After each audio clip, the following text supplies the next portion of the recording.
اعوذ باللہ من الشیطان الرجیم، بسم اللہ الرحمن الرحیم۔ تقدیر کے حوالے سے بہت سارے لوگ ہم سے سوال کرتے ہیں، شکوہ شکایت کرتے ہیں کہ فلانی چیز کیوں ہوئی اور فلانی چیز کیسے ہوئی اور فلانی چیز نہیں ہونی چاہیے تھی، اللہ نے یہ ہمارے ساتھ کیوں کر دیا، اللہ نے یہ ایسے کیوں کیا، اللہ نے۔ میں آپ سے صرف ایک چھوٹی سی بات یہاں کرتا ہوں۔ پہلی بات تو یہ سمجھیے کہ ہمارا ذہن اللہ کی پوری پلاننگ کو پورے طریقے سے نہیں سمجھ سکتا، اور اسی لیے یہ بات کہی جاتی ہے کہ جب کہا جاتا ہے نا نفس مطمئنہ کی ایک خصوصیت یہ ہے کہ ایک تو آدمی کرتا ہے ایکسٹرنل عبادت ہے کہ آپ نماز پڑھتے ہیں، روزہ رکھتے ہیں، زکوٰۃ دیتے ہیں، حج کرتے ہیں، ایک بندے کی حیثیت سے، اللہ کے غلام کی حیثیت سے۔ عبادت کا دوسرا رخ یہ ہے کہ آپ اندر سے بھی اللہ کے اسی طریقے سے مطیع و فرما بردار بن جائیں، اللہ کے حکم پر راضی ہو جائیں، اللہ کی رضا میں آپ کی رضا شامل ہو جائے۔ یعنی ظاہری طور پر جو عمل کر رہے ہیں آپ اللہ کی اطاعت کا، سرنڈر کر رہے ہیں، سبمٹ کر رہے ہیں، اپنے آپ کو بچھا رہے ہیں،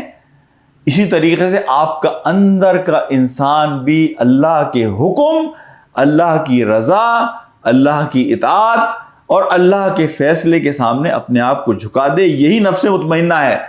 کہ جو ظاہری طور پر بھی سبمسو ہے اللہ کے سامنے اور اندر سے بھی سبمسو ہے۔ تو میں آپ کو ایک چھوٹی سی بات بتاتا ہوں کہ ہم نہیں سمجھ سکتے، لیکن اگر ہمارا ایمان ہے اللہ پر اور اللہ کے رسول صلی اللہ علیہ وسلم پر، تو تقدیر پر ایمان بھی ایمان کا ایک بہت بڑا حصہ ہے۔ اور آپ کو یہ بات پتہ ہونی چاہیے کہ اللہ سبحانہ و تعالیٰ کبھی بھی آپ کے لیے کوئی چیز شر کی نہیں کریں گے، اللہ آپ کے لیے ہر چیز میں خیر ہی رکھیں گے۔ اصول صرف یہ ہے کہ آپ چیزوں کے انجام تک انتظار کریں کہ ان کی اینڈنگ کیا ہوتی ہے۔ بے شمار موقع پہ آپ ایک دعا مانگتے ہیں، اگر وہ دعا آپ کی اس وقت قبول ہو جائے تو 5 سال بعد آپ کو محسوس ہوتا ہے، پتہ چلتا ہے کہ اگر وہ دعا قبول ہو جاتی ہے تو میں تو بہت بڑی مشکل میں آ جاتا۔ آپ کسی پریشانی میں آج ہیں، آپ کو آج سے کئی سال کے بعد پتہ چلتا ہے کہ اس پریشانی کے نتیجے میں آپ آج وہاں پہنچ گئے جہاں آپ سوچ بھی نہیں سکتے تھے۔ تو آپ فوری نتائج کو نہ دیکھیں پریشانی کے الٹیمیٹ نتیجے کو دیکھیں۔ اور بے شمار پریشانیاں اس دنیا کی ایسی ہیں کہ جن کے الٹیمیٹ نتیجے کو، حتمی نتیجے کو شاید اس دنیا میں اب دیکھ بھی نہیں سکیں گے۔ آخرت میں جب ہمارا نامہ اعمال ہمارے سامنے پیش کیا جائے گا